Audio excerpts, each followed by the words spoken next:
Big pass 9 நிகழ்ச்சி start ஆகி 98 நாட்கள் ஆயிருச்சு. அடுத்த வாரம் கிராண்ட் ஃபினாலவும் நடக்க போகுது. இந்த வாரம் பணப்படி டாஸ்க் கொடுக்கப்பட்ட நிலையில கானா வினோத் 18 லட்சம் பணத்தோட வெளியே போயிட்டாரு. ஆனா இந்த வாரம் ஒரு ஆளை வெளியேற்றணுமா, அது யாரா இருக்கும்னு மக்கள் எல்லாம் ரொம்ப ஆர்வத்தில் இருந்த நிலையில சாண்ட்ரா எலிமினேட் ஆயிருக்காங்க. வைல்ட் கார்டு மூலமா 28வது போட்டியாளரா பிக் பாஸ் வீட்டுக்குள்ள வந்த சாண்ட்ரா 98வது நாள் வரைக்கும் தாக்கு பிடிச்சிருக்காங்க. அழுதழுதை நாட்களை ஓட்டிட்டாங்கன்னு மக்கள் மத்தியில சில விமர்சனங்களும் இருக்கு. இருந்தாலும் அடுத்த வாரம் பிக் பாஸ் வீட்டில் சாண்ட்ராவை பார்க்கலாமா? ஃபினாலே நேரத்தில் வீடே காலியாக இருக்கக்கூடாது அப்படிங்கிறதுனால முன்னாள் போட்டியாளர்களை கெஸ்டாக கூட்டிகிட்டு வந்து தங்க வச்சிருக்காங்க. அதனால வெளியே போன சாண்ட்ரா அடுத்த வாரமே திரும்பி வந்துருவாங்க. அது மட்டும் இல்லாமல் அவருடைய கணவர் பிரஜனும் உள்ள வருவார்.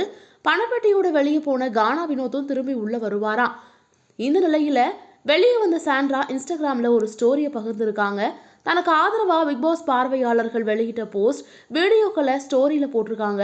டாப் 5 போட்டியாளர்களில் ஒருத்தராக வந்திருக்கிறாரு சாண்ட்ரா அப்படின்னு வெளியிடப்பட்ட போஸ்டையும் ஸ்டோரியில் பகிர்ந்திருக்காங்க சாண்ட்ரா.